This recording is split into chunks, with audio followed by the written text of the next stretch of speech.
지금 현 수준이라면, 지금이 다음 주 100일 정도 남는데, 지금 수준이면 제가 만약에 공부할 때 생각하면, 지금이 거의 뭐, 밥 먹는 시간 빼고는 공부만 할 시간이죠. 그게 맞는 거죠. 그래야 합격을 하는 거죠. 왜냐면, 지금까지 아무리 열심히 했어도요, 남은 100일 어영부영 보내면 시험 무조건 떨어져요. 그 사람 착각하는 게 있죠. 내가 지금 성적 나온다고 해서 지금 점수가 시험 당일 점수는 아니에요. 그 얘기는 내가 지금 점수가 안 나오는데 그럼 좌절할 필요가 없죠. 왜? 지금 실력으로 시험을 보는 건 아니거든요. 그죠? 앞으로 100일 후에, 그죠? 그때 가서 그 실력으로 시험을 보는 거란 거지. 그러니까 이게 계속 꾸준함이 중요하고 지금이 되게 중요하다고 말씀드렸잖아요. 지금 진짜 열심히 해야 됩니다. 왜? 잘못하면 1년 공부한 게 삐끗하고 날아가 버려요. 아무것도 아니게 돼버려. 결과가 안 좋으면. 그럼 지금은 뭔가 있어도 좀 막 저기를 하고 막 카트하고 다 해서 막 공부만 집중을 해야 되죠.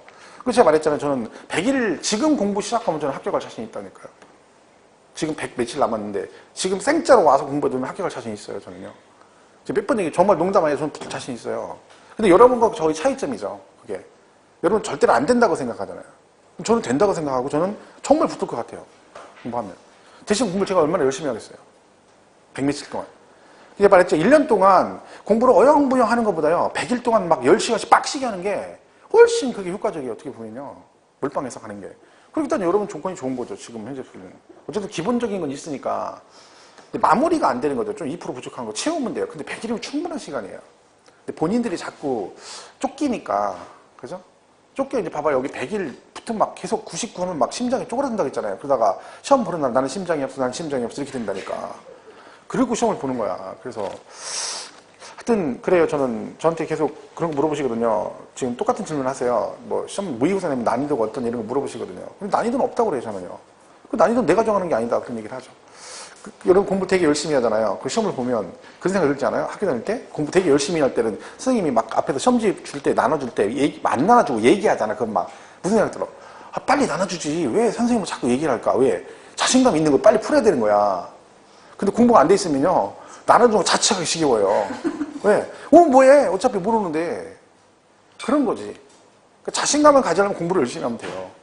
근데 시간은 차고도 넘쳐요. 지금부터 해도 시간은 차고도 넘쳐요. 그러니까 오후에 끝나면 수업 끝나고 점심 먹고 수업 끝나면 적어도 도서관 문 닫을 때까지는 기본이고요. 그건 기본으로 하셔야 돼요. 근데 지금도 보니까 내가 볼 때 시험은 뭐 그렇지 않은 것 같아요. 오후에 끝나면 우하고 뭐 옛날이나 지금 1월이나 지금이나 별 차이가 없어요. 그죠? 그렇게 공부하면 안 되죠. 그럼 결과가 안 좋아요. 그럼 후회하죠. 그러니까 지금까지 공부 안 하시면 지금도 해도 돼요. 지금부터 해도 충분하니까. 오늘부터라도 좀 오후에 좀 빡시게 하고 저녁 때 해서 도서관 가서 공부 좀 하고 한 10시 문 닫죠? 도서관? 그죠? 10시 문 닫으면 집에 가서 잠자기 한 2시간 공부하고 그러고 자면 돼. 그리고 아침 일찍 가서 학원 일찍 가서 또 한 2시간 공부하고 이래야지. 지금 잠은 뭐 잠대로 자고 자기가 무슨 저기 뭐 수능 만점자야? 공부했다니까. 어떻게 공부했다니까. 그냥요. 수업 시간에 충실하고요. 과외는 안 하고요. 잠도 푹 자고요. 뭐 지금 그러고 있는 거예요, 지금? 그건 젊은이들 얘기고. 여러분은 그렇진 않죠. 일단 하면 돼요, 무조건. 이 시험 무조건 붙게 돼 있어. 자, 세율은 이렇게 돼 있습니다. 세 가지가 있어요. 표준세율이 있고, 중과세율이 있고, 특례세율이 있어요. 특례. 이렇게 돼 있죠. 이거는 이제 나온 뭘 기억하셔요? 플러스 마이너스 100분의 50 범위에서 가감 조정할 수 있다. 이게 뭐 기본이고요. 그죠? 그리고 요거는 이제 암기를 하셔야 됩니다. 어쨌든 작년에도 시험이 출제가 됐죠, 얘가. 그러니까 얘는 뭐 자주 나오는 댕이니까. 일단 매매 등은 얼마예요? 매매는 1000분의 40. 농지 매매는 1000분의 30. 그리고 상속받으면 1000분의 28. 농지 상속 1000분의 23. 증여받으면 1000분의 35, 그죠? 비영리 사업자 1000분의 28, 원시 취득 1000분의 28. 증축도 원시 취득과 똑같이 가고요. 그 다음에 각종 분할은 1000분의 23. 주택을 유상거래 취득하면 6억 이하 1000분의 10, 6억 초과 9억 이하 1000분의 20, 9억 초과는 1000분의 30이다. 이렇게 하시면 돼요. 자, 그렇게 보시면 되는데, 일단 뭐 59번 문제 보시면 다 기초 이런 식으로 나왔죠. 지방세법상 농지를 상호 교환. 일단 교환했대요. 교환은 뭐에 들어가요? 매매 등 유상승에 들어가죠. 근데 농지랍니다. 얼마야? 1000분의 30. 그럼 4분이죠. 작년 시험은요. 공률 분할 나왔어요. 분할. 작년 시험에 분할. 1000분의 23. 걔가 정답이었어요. 그죠? 자, 넘어가서 61번을 보겠습니다. 61번. 다음 중 부동산 취득에 대한 취득세 표준세율이 서로 다른 경우는 그랬죠. 1번 공유물을 분할 얼마예요? 23. 1000분의 2.3이고 농지 매매는 1000분의 30이니까 서로 다른 경우는 정답 1번이죠. 2.3, 3%고 2번은 건축물 신축이나 증축은 둘 다 원시 취득으로 봅니다. 2.8% 그리고 3번 상가 건물을 교환으로 취득이 돼. 상가 건물 교환이면 4%. 경매도 뭐예요? 똑같이 유상승계니까 이도 몇 프로? 4%. 그죠? 4번 개인이 건물 상속받았대요. 얼마예요? 상속인데 농지 아니니까 2.8%. 비영리 사업자. 증여니까 비영리니까 2.8%. 똑같죠? 그리고 5번은 걔도 분할 2.3%. 개인 농지 상속 농지 개인. 상속 농지 상속이니까 2.3%. 그래서 서로 다른 건 1번만 다르고 나머지는 똑같다. 그죠? 얘네들 뭐 그렇게 보시면 됩니다. 자, 오른쪽 63번도 보겠습니다. 세율 적용에 대한 설명이다. 틀린 것은 1번은 이런 겁니다. 자, 이렇게 땅이 있는데 여기다가 얘가 주택을 신축하거나 증축을 했다. 그죠? 신축이나 증축을 했다. 그리고 나서 근데 문제는 뭐다? 이게 남의 땅인 거죠. 그죠? 이건 갑 거고 이건 을 건데 얘가 이 갑이 타인의 토지에다 주택을 먼저 신축을 하고 그리고 나서 나중에 이 땅을 나중에 취득했다는 얘기죠. 그럼 이게 재작년까지는 어떻게 줬냐면 이렇게 나중에 취득하더라도 어차피 얘는 주택 부속 토지잖아요. 그러니까 뭐라 해서 요거 살 때 주택 유상거래세율을 적용했다. 그래서 얼마? 1%, 2%, 3%를 적용했었다는 거죠. 근데 이제는 안 해준다. 그런 얘기죠. 이제 뭐야? 신축, 증축한 이후에 나중에 이 부속 토지를 취득하면 이런 뭔다? 주택 유상거래세율을 적용하지 않는다. 그럼 뭔 얘기야? 만약에 매매로 사면 주택이면 6억 이하니까 1%갈 텐데 얘는 뭐야? 그냥 무조건 뭐? 4%로 간다는 얘기죠. 증여받으면 무조건 3.5% 이렇게 가겠다. 그게 지금 1번 지문이에요. 보세요. 주택을 신축 또는 증축한 후 해당 주거용 건축물 소유자가 해당 주택의 부속 토지를 취득하는 경우는 유상거래를 원인으로 주택을 취득하는 경우에 세율을 적용하지 아니한다. 그죠? 이렇게 돼 있고. 그 다음에 여러분 시효취득 아시죠? 시효취득. 점유 시효취득은 몇 년 이상을 점유해야 된다 그랬죠? 20년. 그럼 예를 들면 여기 지금 토지가 있는데 이거를 갑이요 시효취득을 했어요. 시효로. 그러면 얘가 취득세를 내야 되잖아요. 근데 세율이 문제라는 거죠. 그럼 얘가 시효로 취득했는데 세율을 뭘 적용할 것이냐 그런 얘기죠. 자, 그거는요. 이 시효로 취득한 토지가 기존에 등기가 돼 있느냐 아니면 보존 등기가 안 돼 있느냐 그에 따라 달라집니다. 만약 얘가 을 앞으로 등기가 돼 있는 토지다. 을 거죠. 그죠? 근데 이걸 시효로 취득했다. 그럼 얘는 어떻게 한다? 이미 등기돼 있는 거죠. 그걸 지금 취득하는 거죠. 돈 주고 사는 거 아니죠. 그럼 얘는 뭘로 봐? 무상승계 취득으로 봅니다. 무상승계. 그죠? 왜? 등기돼 있는 거니까. 근데 얘가 등기가 안 돼 있어요. 그죠? 근데 내가 시효로 취득했어. 그럼 얘가 뭐 하는 거예요? 무슨 등기하는 거예요? 얘는? 보존등기를 해야 돼요. 보존등기. 그죠? 그럼 얘는 보존등기세율을 적용하는 거죠. 결국 시효로 취득한 토지는 기존의 시효로 취득한 토지가 등기 여부나 미등기 여부에 따라서 달라진다. 그런 얘기죠. 해서 거기 2번은 취득시를 원인으로 소유권에 관한 등기를 하는 경우 이미 소유권 등기가 된 토지에 대해서는 무상승계 취득으로 세율이 적용되고, 그죠? 3번, 미등기 토지는 소유권 보존 등기를 하는 경우는 원시 취득세율을 적용한다. 그죠? 그럼 그렇게 보시면 되고요. 그 다음에 4번은 취득한 부동산이 공유물일 때는 그 취득 지분가액을 과표하여 각각의 세율을 적용한다. 그러니까 여러분 만약에 땅 1억짜리를 둘이 공동명의로 샀다 50%씩, 그죠? 그럼 취득세는 어떻게 내요? 각각 50%니까 5천, 5천에서 거기다 세율 곱해서 각각 내시면 됩니다. 얘는 어차피 비례세율이니까 일어나 저러나 똑같아요. 그죠? 근데 각각 취득한 것만 내면 된다. 5번에 이제 명의신탁이 나옵니다. 명의신탁. 자, 여러분 명의신탁은 취득세를 낸다고 해서 안 낸다고 했어요. 우리 신탁이 두 가지가 있다 했죠. 우리 세법 신탁이. 하나는 신탁법에 따른 신탁이 있고, 그 다음에 뭐가 있다? 명의신탁이 있다 했잖아요. 명의신탁. 이렇게 했어요. 자, 신탁법의 신탁은 뭘 받아요? 얘는 비과세를 받죠. 탁탁탁, 그죠? 근데 얘는 세금을 내야 됩니다. 왜냐면 얘는 비과세가 되지 못하는 게 뭐예요? 당연히 비과세는 못하죠. 왜? 지금 등기를 하는 거잖아요, 이 앞으로. 그것도 몰래. 그죠? 실명제 위반해서 몰래 하는 건데 이거를 비과해 줄 수가 없는 거죠. 그럼 얘는 세금을 내고 요거는 비과세가 됩니다. 그쵸? 그러면 이때 얘가 명의신탁에서 취득세 낼 때 세율을 뭘 적용하느냐 그 얘기죠. 그거는 이제 그거겠죠. 등기할 때 등기 원인을 기록할 거 아니에요. 그죠? 예를 들면 상속이든 증여든 매매든. 그죠? 그럼 그 등기 원인에 따라 뭐 하면 돼? 거기 맞춰서 세금을 내면 되겠죠. 근데 지금 5번 질문은 뭐라고 되어 있냐면 명의신탁에 의한 취득은 등기 원인이 매매인 경우에도 무상승계취득세율을 적용한다. 땡. 틀렸죠? 등기 원인이 매매니까 유상승계세율을 적용하는 게 맞죠? 그죠? 명의신탁. 그래서 대가가 있다. 명의신탁 할 때 대가를 받고 넘겼다. 그러면 뭐요? 유상으로 보는 거고 대가 없이 줬다. 그럼 무상이 되는 거죠. 그러면 증여세율을 적용한다. 이렇게 보시면 돼요. 자, 그런 게 있다. 보시면 되고. 그 다음에 뒷장에 계속 나오는 거는 중과세에 관한 얘기입니다. 사치성 해상 기타 내는데 이거는 제가 말했죠. 수업 목적상 크게 필요 없는 얘기예요. 이거 뭐 공부해가지고 어설프게 해가지고 맞출 수가 없으면 내용도 많기 때문에 그래서 거기 78, 79, 80 뭐 이거 쭉 나있죠. 81페이지 과밀 공장 이런 것들 있죠. 얘네들은 뭐 굳이 무리해서 풀 필요는 없습니다. 왜냐면 이게 어설프게 해봤자 못 맞춰요. 내용이 많아가지고 그죠. 그리고 숫자가 이렇게 너무 많고 그래서 근데 시험에 나온 적은 없어요. 있긴 있죠. 오래전에 호랑이 담배 피던 시절에 나오고 한 십몇 년 전에 한 번 나오고 제 기억으로는 별장 한 번 나오고 그 뒤로는 나온 역사가 없어요. 그러니까 중과세는 뭐만 기억하시면 돼? 세율하고 종류하고 세 이름 기억하셔야 돼요. 얘는 이거는 기억하셔야 돼요. 그래서 자, 뭐 있어요? 사치성 재산.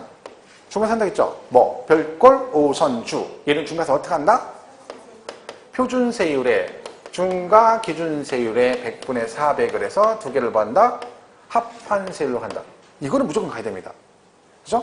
과밀억제권역, 공장, 신승설, 과밀 두 개 나오죠? 얘는 중과세 어떻게 한다 했죠? 똑같다 했죠? 얘랑 똑같고 뭐만 달라? 이것만 100분의 200이다. 그죠? 이거는 무조건 기억하셔야 돼요. 그리고 대도시 두 개. 대도시 공장, 신증설, 대도시 법인 나오면 얘는 뭐다? 얘는 둘이 표준세율의 얼마? 100분의 300에서 어떻게 한다? 중과 기준세율의 100분의 200을 해서 뭐한다? 뺀다. 그렇죠. 여기까지는 가야 돼요, 무조건. 예를 들면 시험에 이렇게 나오면 여기까지 맞출 수 있어야 되는 거죠. 과밀억제권역의 공장 신증설의 경우와 대도시 공장 신증설의 경우 세율은 동일하다. 그러면 땡, 틀렸다. 이 정도 구분할 수 있어야 됩니다. 얘가 시험에 2011년도 개정된 이후로 중과세가 딱 한 번 시험에 나왔습니다. 중과세는 딱 한 번. 그게 뭐냐면 73번 문제예요. 83페이지 73번. 여러분 이 문제집 어떤 과목이든 이 문제집 있는 내용을 다 못 풀어요. 풀 필요도 없고 요 안에 있는 게 다 중요한 게 절대 아니에요. 여러분 왜? 문제집을 만들다 보면 이게 기존에 페이지수가 나와야 되잖아요. 그러니까 저도 문제집을 만들지만 이거 할 때 내가 알고 있는 문제는 다 집어넣는 거예요. 여기다. 왜? 그래야 페이지수가 나와요. 아니면 시험에 중요한 것만 내버리면 이만큼이면 돼요. 그죠? 그래서 모든 출판사 책들이 두껍잖아요. 근데 거기 있는 문제가 다 중요하진 않아요. 그러니까 그 얘기는 그걸 다 풀 수 없고 풀 필요도 없는 거예요. 그 세법은 예습할 필요 없어요. 세법 문제풀이 예습하지 말고 그냥 수업 듣고 복습하세요. 만약 하게 되면. 예습은 뭐예요? 알지도 못하는데 머리만 막 예습해봐 짜증나잖아요. 뭔지도 모르고 다 풀어야 되잖아. 그리고 뭐가 중요한지도 모르고 스트레스 받죠. 그게 무슨 의미가 있어요? 굳이 그러지 않아도 돼요. 다른 건 모르겠고 세법은 그지 하지 마세요. 그냥 오세요. 와서 수업 열심히 듣고 끝나고 좀 뭐 이렇게 좀 자기가 부족하다 싶은 거 보완하면 되고. 이건 저는 뭐 꼭 이걸 풀고 나서 오후에 이 문제 푼 걸 또 풀어라 그런 거 권하지는 않습니다. 이거 아니어도 다른 걸 풀어도 되는 거죠. 기출문제를 풀어도 되고 상관없고. 그죠? 그럼 본인이 전략을 짜서 하시면 되는 거야. 어쨌든 어떤 거가 됐든 문제를 풀면 되는 거니까. 이게 됐든 다른 게 됐든. 그죠? 근데 굳이 여기다 이걸 뭐 고집할 필요는 없습니다. 이거는 이제 수업 시간에 이런 게 있다는 걸 전체적으로 문제가 이렇게 된다는 걸 이게 경험을 쌓는 거고 마무리는 9, 10월이에요. 사실은 9, 10월에 그 뒤에 마무리가 잘 되는 거죠. 그때 이제 집중적으로 동영이라는 거 해가지고 거기서 집중적으로 하시면 점수가 좀 올라가게 되는 거죠. 그러니까 너무 이 문제집에 있는 문제들 뭐 치중해가지고 막 그죠? 할 필요는 없습니다. 하다 보면 여러분 안 배운 것도 있어요. 어떤 것들은. 어떤 데 진짜 솔직히 톡 까놓고 저도 모르는 것도 있을 때 있어요. 저도 처음 보는 게 있어. 왜? 있긴 있어요. 저 법주문에는. 근데 저는 시험에 관련된 거 아닌 것들은 별로 신경 안 쓰거든요. 그러다 보니까 하도 이제 안 하다 보면 저도 기억이 안 나는 것도 있을 수 있어요. 어떤 때는. 그러니까 이 문제집 전체에 너무 치중하지 마시고 그죠? 무리할 필요는 없습니다. 그 다 풀 수도 없어요. 언제 다 풀어 이거를. 자, 73번 얘 보시면 지방세법상 취득세 표준세율과 중과 기준세 100분의 400을 합한 중과 이게 뭐예요? 사치성 재산이잖아요. 별꼴로 선주. 그걸 골라라 그런 얘기죠. 그죠? 이렇게 나왔죠. 뭐예요? 몇 개? 3개지, 3개. 별골 우선주의가 4개 그러면 안 돼요. 꼴은 골프 회원권이라고 돼 있잖아. 골프장, 골프 회원권 아니죠. 그리고 마지막에 과밀 법인이 아니고, 그죠? 2개 빠지고, 나머지 3개. 실제 시험은 골프장이 나와가지고, 원래 기출 문제는 4개였어요. 별골 우선 4개고, 마지막 거 하나만 빼고 해가지고 이렇게 나왔죠. 그러니까 결국 얘는 사치성 재산을 고르시오. 근데 이렇게 안 내고, 이렇게 안 물어보고, 이걸로 물어본 거죠. 이걸로. 세율 자체로. 그죠? 그러니까 그 정도예요. 그 이유는 뭐 나온 적이 없기 때문에 너무 얘를 가지고 무리할 필요 없다. 그죠? 그 다음에 넘어가면 이제 특례세율이 나와요. 특례. 자, 특례는 2개가 있다 했죠. 하나는 표준세율에서 이렇게 돼 있죠. 중과 기준세율 이렇게 돼 있고, 또 하나는 중과 기준세율 이렇게 돼 있어요. 요거는 이제 우리가 특례는 얘가 시험에 2-3번 나왔는데, 이거 다 못 외우니까 꼭 기억할 건 뭐라겠어요? 이거 기억하시라 했죠? 간주취득. 간주취득이 여기에 들어간다. 2%짜리. 그죠?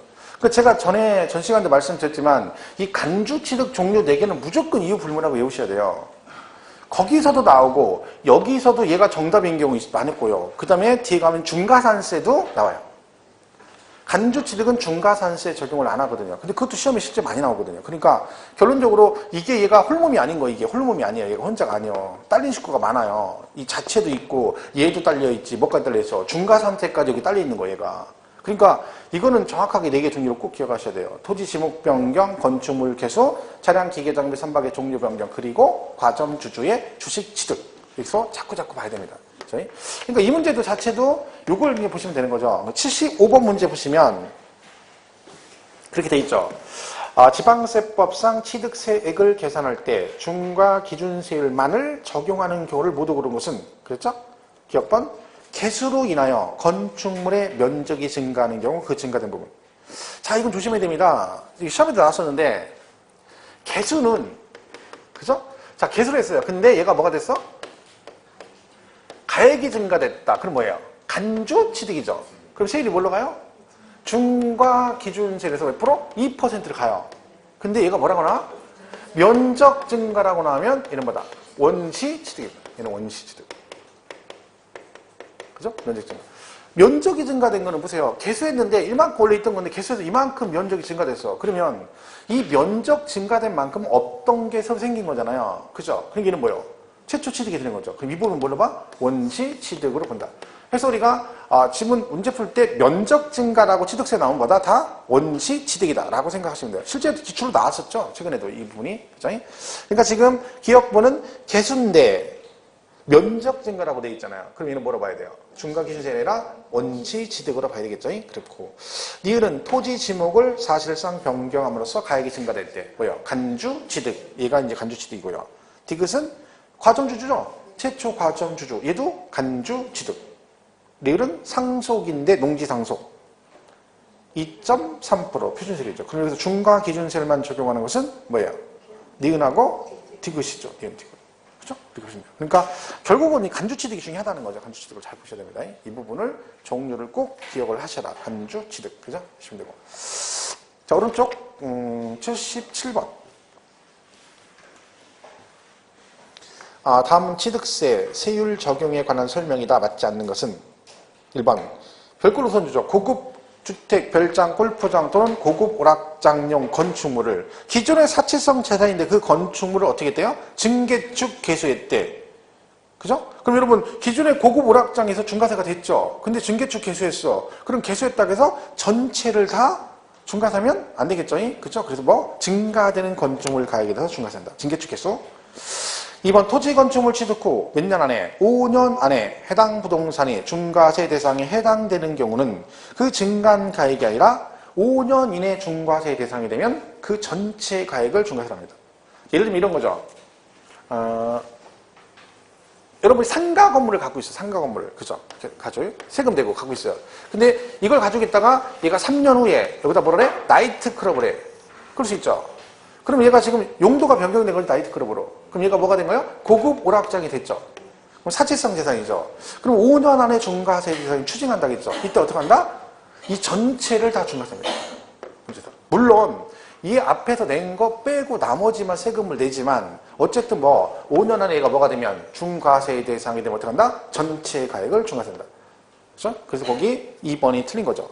증간가액에 하는 게 아니라 전체 가액에 대해서 중과세한다. 2번이 그런 거고. 3번은 다른 얘기죠? 동일한 물건에 둘 이상 세율 대상되면 높은 거 낮은 거. 항상 올림픽 정신 더 빨리 더 많이 높은 세율. 그죠? 그 다음에 이 지방세가 우리가 그 표현할 때 물세라는 표현을 쓰잖아요. 이 말은 뭔 뜻이에요? 세금을 과세할 때 뭐 중심으로? 물건 중심으로 과세한다는 얘기죠. 그럼 여기에 이렇게 건물이 있는데 얘가 만약에 사치성 재산이다. 사치성. 그죠? 근데 이걸 취득하는 사람이 이렇게 취득할 수 있죠. 예를 들면 이거는 갑이 사고 이건 을이 샀어요. 이렇게 나눠서. 그럴 수 있죠. 이거 별장이라고 쳐봐요. 별장. 별장인데 건물은 갑이 사고 토지는 을이 샀어요. 별장을. 그럼 중과세 한다 안 한다? 중과세. 한다. 왜? 얘가 이걸 나눠 사는지 이게 중요한 게 아니라 얘네들이 취득한 게 뭐예요? 부동산 자체가 뭐야? 사치성 재산이잖아요. 그럼 중과세 하는 거죠. 이건 이번 달에 사고 이건 다음 달에 샀어요. 그래도 얘네가 사는 것마다 사치성 중과세 한다고. 그래서 우리가 여러분이 아파트 세를 줬는데 세입자가 별장으로 썼어요. 세입자가 별장으로 쓰면 중과세 한다 안 한다? 한다. 왜? 내가 썼냐 네가 썼냐가 중요한 게 아니라 현재 걔가 별장으로 쓰고 있다는 사실 자체가 중요하다. 그래서 그 얘기입니다. 그럼 이때 그러면 임대인이 세를 줬는데 세입자가 별장으로 쓰면 누구한테 중과세한다? 임대인. 왜? 세법은 항상 애매할 때는 조세채권 확보하기 유리한 사람. 나중에 하자가 생겼을 때 그러면 집주인이 유리한 거죠. 왜? 세금 안 내면 걔는 압류할 수 있으니까. 그죠? 그 개념을 이해하시면 돼요. 그래서 거기 4번에 별장, 골프장, 고급 오락장, 고급 주택 또는 고급 선박을 2명 이상이 구분하여 취득을 하든 아니면 1인 또는 여러 명이 시차를 두고 구분하여 취득을 하든 결국 니네들이 취득하는 건 뭐다? 사치성 재산이니까 뭘 하겠다? 중과세를 하겠다. 그런 얘기고요. 5번은 과밀억제권역에서 공장 신증설의 경우 사업용 과세 물건의 소유자와 공장을 신증설한 자가 서로 다르대요. 그럼 공장 주인하고 공장을 새로 짓고 있는 사람하고 서로 다르대. 그럼 누구한테 중과세한다? 지금 서로 다르다. 그럼 누구? 소유자. 내가 공장 주인인데 내가 직접 지을 수도 있지만 내가 안 짓고 누구? 도급 줘가지고 건설회사한테 시킬 수 있잖아요. 그럼 쟤가 주인이고 얘는 지금 내 대신 공장을 짓는 사람이야. 근데 공장을 짓는 네가 세금을 내라. 말도 안 되는 거죠. 얘 것도 아닌데. 그죠? 얘가 지금 뭐하고 똑같은 개념이에요. 금방 별장 얘기한 거 똑같은 개념이잖아. 그러니까 소유자와 취득세 과세 대상 행위를 한 자가 서로 다르면 누구를? 소유자를 찍는다. 그런 거죠. 그렇게 이해하시면 되는 거죠. 보시면 됩니다. 자, 그런 게 있다. 보시면 되겠고. 그 다음에 넘어가서 86페이지 79번을 보세요. 79번. 막 들을 때만 열심히 들으세요. 집중해서. 그죠? 그럼 돼. 그럼 나중에 이게 피가 되고 살이 되고 하는 거예요. 제가 안산에서 지금 안산이 이제 특강하거든요. 오후에 지난달 두 달 동안은 기출 특강하고 이번 주부터 이제 오후에 누적식 모의고사 특강 6주를 하거든요. 근데 이제 이번 주 들었을 거 아니에요. 앞전에. 그러니까 민법 듣고 막 이렇게 했더니 월요일 날 이렇게 하고. 근데 이제 민법 듣고 와서 민법이랑 듣고 수업 듣고 와서 원장님 와서 나 못 듣겠다고 무슨 말인지 몰라가지고 문제도 모르겠고 환불하겠다고 이제 그런 분들 몇 분 계신 거야. 근데 그게 들어가지고 다 모릅니다. 그게 지금 공부해가지고 민법 누적식 특강하면 막 그럼 점수가 얼마나 나와야 되는 거야. 여러분 같으면 몇 점 정도 나오면 만족할 것 같아요. 만약에 특강하는데 오후에 들었어 오늘 민법 들었는데 몇 점 정도 나오면 이럴 것 같아. 몇 점이 나오든 안심하는 여러분이 만족하는 점수는 안 나와요. 50점 맞으면 만족할 것 같아? 아니에요. 근데 제가 볼 때 50점이면 굉장히 잘하는 거예요. 지금 50이면 굉장히 잘하는 거라니까. 이 시점에서 50이면 그잖아요. 몇 점만 더 맞으면 돼? 10점만 더 맞으면 합격이에요. 10점만. 그 굉장히 잘하는 거죠. 50이면 지금. 근데 50 나오면 안 그래요. 짜증내요. 그 뒤에다 붙여놓거든 점수 개수를.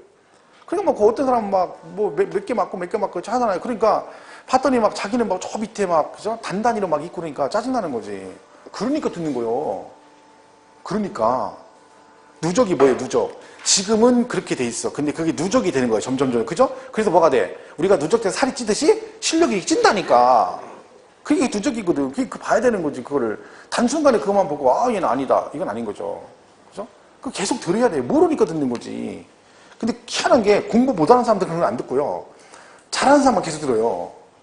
그러니까 계속 잘하는 사람은 계속 잘하고 못하는 사람은 계속 못하는 거예요. 모르니까 듣는 거예요. 그냥 계속 앉아서 이렇게. 그죠? 그 다음에 어느 순간에 할 데가 없다니까? 그게 맞다니까. 근데 이거 똑같아요. 여러분도 그냥 들어. 모르고 몰라도 계속 봐요. 봐야지 알지. 난 모르니까 때려쳐. 그럼 때려쳐야지. 그럼 뭘 때려쳐? 지금 때려쳐. 힘들게 왜 못하게 앉아있어. 힘들게 가서 그냥 놀러가. 이런 시간에 놀러가고 계곡 가서 물장구 치고 놀고 하면 되지. 왜 여기 앉아가지고 이 고생을 하고 앉았어. 스트레스 받아가면서 조상탓 해가면서 난 머리가 나쁘다는 몇 자리를 잘못 썼다는 뭐 이래가면서 지금 그러고 있잖아요. 그러지 마시고 시원하고 좋잖아. 이게 얼마나 좋아. 그죠? 자, 79페이지 보겠습니다. 거기 지방세, 취득세, 과표, 세율에 관한 설명이다. 옳은 것. 1번은 취득가액이 100만 원인 경우 취득세를 부과하지 않는다. 틀렸죠? 50만 원 이하니까 면세점 100만 원 당연히 내야 되고. 2번 또 나왔네. 같은 취득 물건에 둘 이상 세율에 해당되면 높은 거 낮은 거. 높은 거. 3번 국가로부터 유상 취득의 경우는 과표가 뭐다? 사실상 취득 가격 또는 연부 금액을 과세표로 한다. 고요. 3번 대도시의 법인이 사원에게 임대 목적으로. 이건 뭐냐면 대도시 법인이 부동산 취득하면 중과세가 되거든요. 그런데 사택으로 쓰기 위해서 취득하게 되면 중과세를 안 합니다. 그죠? 가볍게 보시고. 5번이 유상거래를 원인으로 취득 당시 가액이 6억 이하인 주택을 취득하는 경우 1000분의 20의 세를 지간다. 얼마요? 1000분의 10. 그죠? 1000분의. 이것도 근데 시험에 몇 번 나왔죠? 실제로. 주택 유상거래. 그죠? 잘 기억하시고. 별거 없어요. 그래서 넘어가시고. 자, 그 다음에 이제 83번부터 해서 이제 취득세 부가징수에 관한 얘기 쭉 나오죠. 여기 또 있습니다. 부가징수.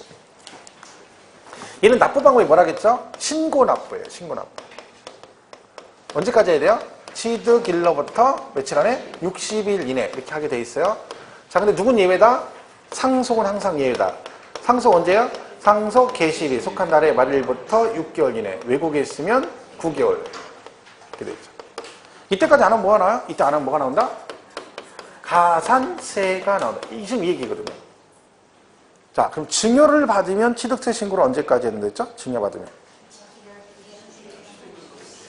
자, 얘를 객관식으로 물어보겠습니다. 객관식으로. 이거 했었죠? 취득일로부터 60일.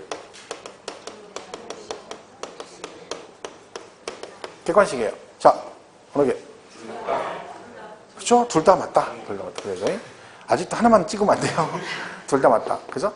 결국은 취득일로부터 60일이 맞는데 그러면 증여는 취득일이 언제야? 계약일이다. 이렇게 되는 거죠. 같은 말이에요. 그러니까 왜 이걸 자꾸 하냐면 하나만 알고 있다가 나중에 잘못하면 얘가 나오면 틀릴 수도 있죠. 이것만 맞다라고 생각했다. 그러면 지금 1번 질문 틀렸다고 생각할 거 아니에요. 그죠? 1번 뭐라고 돼 있어요? 증여로 인한 취득의 경우는 그 증여 계약일로부터 며칠? 60일 이내 맞잖아요. 그죠? 90일 되고. 상속은 2번 상속 개시일이 속하는 날의 말일부터 6개월. 외국에 있으면 9개월. 이거는 다 아시겠지만 상속 개시일 그러면 안 되고 상속 개시일이 속한 날의 말일부터 그래야 됩니다. 근데 문제 풀 때는 당연히 나는 그래 당연히 개시일이 속한 날의 말일이지 해놓고 막상 시험 문제 내보면 개시일로부터 그럼 또 틀린 분이 있습니다. 그죠? 실수를 줄여야 된다. 아는 거 틀리면 안 됩니다. 3번. 취득세가 경감된 과세 물건이 추징 대상이 된 때는 그 사유 발생일부터 60일 이내 그 산출세액에 이미 납부한 세액을 공제한 세액을 신고 납부해야 된다. 자, 3번 어디가 틀렸을까요? 3번 일단 틀렸어요. 60일 아니고 30일이고 그게 끝이에요. 거기만 틀렸어? 그렇죠. 걔도 틀렸죠. 가산세 포함 틀렸잖아. 제외 그래야 돼, 제외. 그러니까 제가 문제를 풀거나 상속 조심하라는 게 이 문제를 풀었어요. 그러면 30일, 60일 아니고 30일 너 틀렸어. 이렇게 넘어가죠. 그럼 나중에 그렇게 넘어가 버리면 이 문제가 30일로 나오고 가로 안에 가산세 포함이 나와버리면 맞았다고 그럴 수 있다는 거죠. 근데 실제 시험은요. 기출 나온 게 이게 나왔어요. 가산세 포함. 이렇게 해서 틀린 지문이 나왔어요. 기출로. 그러니까 그거 조심해야 돼요. 자, 이게 뭐라겠어요? 얘가 가산세가 붙으면 징수 방법이 뭐라겠죠? 예, 보통 징수 그랬죠. 그래서 우리가 취득세와 등록세는 가산세가 붙으면 보통 징수고 이거 아닌 건 다 뭐다? 신고 납부다 그랬죠. 그럼 얘 신고 납부 그리고 뭐 있다 했어요? 일반 과세 됐다가 얘가 뭐가 되거나 중과세 대상이 되거나 비과세 감면 받았다가 과세 대상이 되면 얘는 중과세 대상이 되거나 이 사유 발생한 날로부터 며칠 안에 30일 안에 뭐해라? 신고 납부 이렇게 돼. 신고 납부. 그죠? 이건 등록세 똑같아요. 등록세 똑같이 해당되면 30일 안에 신고 납부. 보통 징수 그러면 안 되고. 그러니까 사실 얘가 나오면 볼 게 날짜도 봐야 되고 신고 납부인지 그것도 봐야 되고 거기다가 뭐 가산세 제외 그 부분까지 같이 정리를 하셔야 됩니다. 그래서 거기 포함 그러면 안 되고 제외 그래야 된다는 거 기억하시면 돼요. 3번이 틀렸네요. 4번 재산권과 그 밖의 권리의 취득 이전에 관한 사항을 공부에 등기하거나 등록하려는 경우는 등기 또는 등록을 하기 전까지 취득세를 신고 납부해야 된다. 맞죠? 자, 이거는 제가 강의를 하다 보니까 아직도 약간 헷갈려하는 분이 있는데 여기 지금 60일이라고 돼 있잖아요. 근데 걔는 언제까라고 돼 있고 등기 등록 하기 전까지 이게 뭐라겠어요? 60일인데 문제는 뭐다? 언제가 됐든 뭘 하려면 등기를 하려면 취득세를 내야 되는데 취득세는 등기하기 전에 낸다 하고 나서 낸다. 하기 전에 내야 돼요. 그 얘기야. 이 얘기는 네가 날짜가 언제가 됐든 뭘 하고자 한다면 등기를 하고자 한다면 세금을 미리 내라. 언제까지? 등기 등록하기 전까지. 그럼 얘는 어떻게 이해하면 된다? 그냥 취득세 신고 납부 기한 그러면 60일 그러시면 되고 뭐라고 나왔을 때만 등기 등록하고자 하는 경우라고 나왔을 때는 60일 그러시면 안 되고 그때만 뭐라고 하면 돼? 등기 등록하기 전까지. 그럼 지금 4번 지문이 그게 나왔잖아요. 등기하거나 등록하려는 경우에는 이렇게 나왔으니까 60일 그러시면 안 되고 등기 등록하기 전까지 이래야 된다. 굉장히 그죠? 5번은 취득세 납세 의무자가 취득세 과세 물건을 사실상 취득한 후 신고하지 않고 매각했대. 여기까지 읽으면 얘가 뭐 한 거냐면 미등기 전매를 한 겁니다. 그럼 뭐가 나온다? 중과산세가 나온다. 이때 중과산세는 산출세액의 100분의 80 그리고 징수 방법 보통 징수. 왜? 얘도 가산세. 그죠? 이렇게 보시면 되죠. 정답은 3번이다. 이렇게 보시면 됩니다. 이거 나중에 시험 보시면 시험 보면 만약에 부가징수분이 언급이 되죠. 그럼 여기 있는 거 지금 읽은 거 있죠? 지금 풀 거 이런 거 다 나와요. 똑같이 지문에. 어디 특별한 게 나오는 게 아니야. 특별한 게. 있는 거 또 나오고 있는 거 또 나오고 있는 데 있잖아요. 오른쪽 85번 보세요. 거기도 부가징수 얘기인데 틀린 것. 1번 지목 변경 등 간주 취득 후 신고하지 않고 매각하는 경우는 중과산세 규정을 적용하지 않는다. 틀렸죠? 중과산세가 미등기 전매잖아요. 근데 여기에 중과산세 적용하지 않는 경우 두 가지가 있어요. 보면 하나는 원래 등기를 필요로 하지 아니하는 자산. 원래 등기 대상이 아니들. 근데 예외 있죠. 각종 회원권은 제외고 골프 회원권 등은 일반인이 가진 아니기 때문에 걔는 중과산세 적용하고 그리고 여기가 간주취득이에요. 제가 말씀드렸죠. 간주취득은 중과산세 적용하지 않는다. 여러분 간주취득은 미등기 전매가 될 수가 없잖아요. 왜냐면 여러분이 전답을 가지고 있다가 지목만 뭘로? 대로 바꾸는 거예요. 그럼 얘가 갑거였어요. 소유권 변동 없죠. 그래서 지목만 바꾸는 거예요. 그러니까 소유권 변동 없고 등기하는 일이 아닌데 얘가 미등기 전매가 될 수가 없는 거죠. 그래서 간주취득은 중과산세 적용 대상이 아닙니다. 실제로 그래서 이런 식으로 나온다는 거죠. 지문에. 이렇게 부가징수 물어볼 때 간주취득 이거 지금 아니면 지목 변경 이렇게 나와요. 그리고 그걸 맞춰야 되는 거죠. 그거를. 그죠? 왜? 어차피 1번 지문 하나 잘못 이해하면 이 문제는 틀려버리는 거잖아요. 그죠? 그래서 우리가 간주취득 꼭 기억하시는 게 그런 얘기입니다. 1번은 그러니까 중과산세 규정을 적용한다. 땡 틀렸죠? 간주취득은 중과산세 적용하지 않는다. 이래야 됩니다. 2번은 기한 후 신고 얘기네요. 기한 후 신고. 이 부분은 올해 일부 추가 개정된 부분이 있으니까 좀 기억하시면 좋겠죠. 기한 후 신고. 이게 뭐라고 했어요? 취득세 법정 신고 기한이죠. 취득일로부터 60일. 이 얘기를 했죠? 그대로 가면 되는데 해석을 그냥. 근데 기한이 지났대요. 그럼 뭐가 부과된다 했죠? 가산세. 그죠? 여기까지 이미 얘는 가산세 부과 대상인 거죠. 그런데 지금이라도 뭐래라? 신고를 해라. 그럼 내가 너한테 뭔가 혜택을 주겠다. 세금을 깎아주겠다. 원금과 가산세 중 어느 거? 가산세를 깎아준다. 근데 가산세는 두 개가 있다. 신고와 납부 두 개가 있다. 둘 중에 어느 거 깎아준다 했어요? 신고했다. 신고. 그대로 가면 신고했으니까 이걸 깎아주겠다는 거예요. 신고불성실 가산세. 근데 무조건 깎아주는 건 아니죠. 조건이 있겠죠. 일단은 얘는 가산세 부과 대상이 이미 된 상태이기 때문에 그죠? 얘가 신고할지 안 할지 모른다고 했잖아요. 기한 후 신고할지 안 할지 모르는데 얘는 기다리진 않죠. 그러니까 과세권자 지금 뭐 하고 있다 했죠? 가산세 붙으면 보통징수니까 고지서 그리고 있다 했잖아요. 그거 날라오기 전에 신고해야 됩니다. 그러니까 과세권자가 과표세액을 결정을 통지하기 전에 신고를 해야 된다. 자, 통지하기 전에 신고했어요. 그럼 감면 어떻게 주느냐? 한 달 안에 하면 100분의 50을 깎아줍니다. 그리고 만약에 못했다. 그러면 1개월 초과되고 6개월 이내 하면 20% 이렇게 경감해줘요. 100분의 20을 경감합니다. 그러면 이 50% 경감은 가산세 감면해주는 거죠. 그럼 이 중에서 신고불성실을 가산세 감면해줘요? 이때 신고는 무신고 가산세를 감면해줄까요? 과소신고를 감면해준다. 무신고죠, 무신고. 과소는 이미 신고한 거고. 그럼 무신고가 20이잖아요. 그러면 한 달 안에 하시면 이거의 50% 경감해서 얼마만 10%만 내고 6개월 이내 하시면 이거의 20% 경감해줘. 얼마 깎아주겠다는 거예요? 4% 깎아주겠다는 거죠. 그럼 16%가 나온다. 그죠? 근데 이 부분은 올해 추가된 거예요, 여기. 1개월, 6개월. 그러니까 작년까지는 이것만 있었어요. 1개월 이내. 근데 올해는 뭐예요? 6개월, 1개월 초과되고 6개월 이내 하더라도 20% 경감 추가를 해주겠다 해서 이건 추가된 거니까. 그죠? 이거는 뭐 어쨌든 간에 시험에 나오든 안 나오든 혹시 나오면 꼭 기억을 하셔야 됩니다. 개정상은 무조건 기억해라. 그랬죠? 보시면 돼요. 그래서 85번에 동그라미 2번 보시면 취득세 법정신고기한까지 과표신고서를 제출하지 아니한 자가 무신고 가산세 100분의 50을 경감받기 위해서는 50% 경감받으면 언제까지 해야 돼요?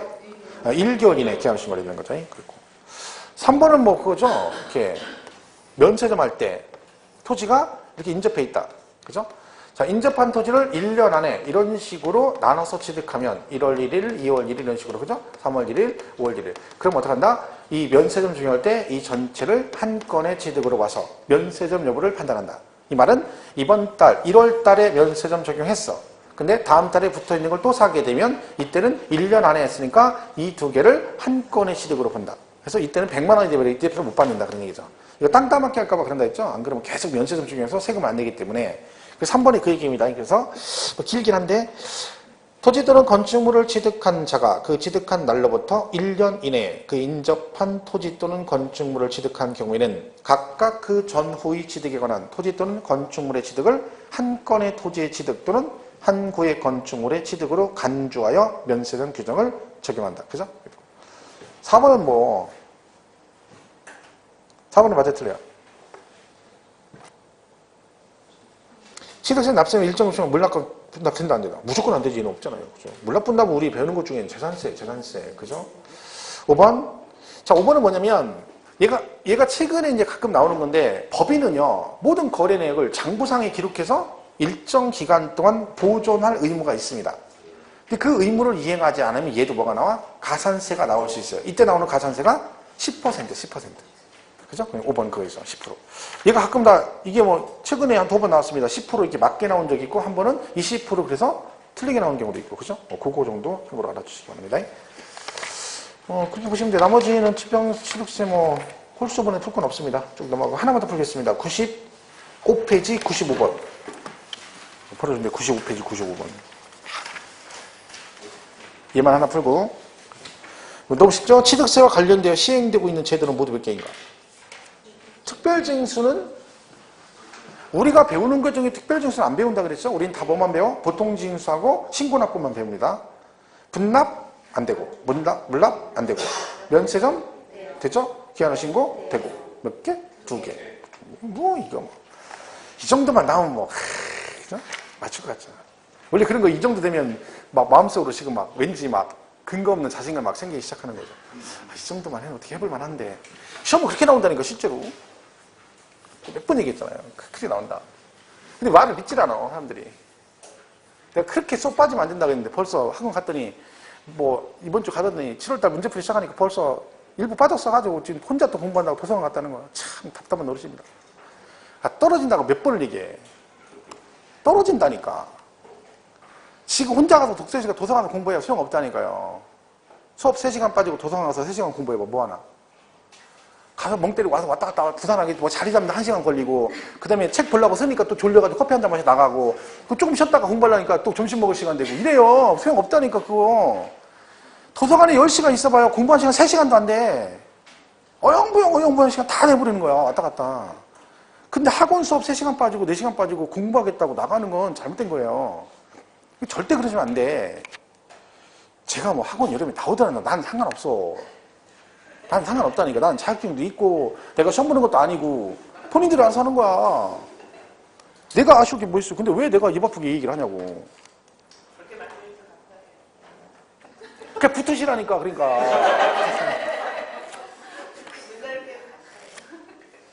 그, 제가 지지난달인가? 그때 왜 저 밥 사주신 분이 이름 뭐지? 그, 학교 가신 분. 그분이 그 돈가스 사줬거든요, 저쪽 가서. 근데 작년에 붙어가지고 오셔가지고 밥 사준다고 전화 와서 오시니까 좋잖아. 부담도 없고. 근데 여러분이 저한테 밥 사준다 그러면 불편해. 왜? 시험도 떨어지지, 아직 붙지도 않았는데. 걔한이 밥 먹고 내가 이거 얻어먹고 나중에 떨어지면 이게 뭔 그런 생각이 든다니까. 근데 그 돈가스는 잘 먹었어요. 막, 그죠? 아주 유명한 돈가스 집이라 난 또 원주에만 있는 돈가스인 줄 알았어? 돈가스 클럽이야? 돈가스 클럽. 그 체인점이죠. 우리도 있어요, 거기. 홍익돈가스하고 두 개가 유명해요. 홍익돈가스하고 돈가스 클럽하고 두 개 유명한데. 그 홍익이었나? 네. 홍익이구나. 저도 홍익돈가스 가끔 가거든요. 천안에서. 그래가지고. 거기가 왕돈가스 시켜가지고, 와이프는 그 뭐, 이렇게 뭐지? 그거 시키고 저는 시켜요. 그 둘이 이제 나눠 먹지 않고 거의 대가 다 먹죠. 그죠? 좀 물리지, 너무 많아가지고. 그죠? 그렇게 먹으면 기분 좋잖아. 그죠? 양도 많고, 가격 대비 뭐, 그죠? 9천 얼마짜리인데 2만 원이니까. 그죠? 그래야 된다니까. 그냥 붙는 게 좋죠, 여러분이. 떨어지는 것보다는. 그죠? 많이 해서 열심히 해서 붙으세요. 그리고 내년에 밥 사러 안 와도 돼. 주변에 있는 이쁜 사람들이랑 보내줘. 그러면 그게 좋죠. 그죠? 자, 제대로 그렇게 보시면 돼요. 나중에 짝수본 할 때 좀 더 추가할 거니까 이렇게 보시고 넘어가서 98페이지 등록세 나오죠? 얘는 시작할 거니까 좀 쉬었다가 바로 가겠습니다.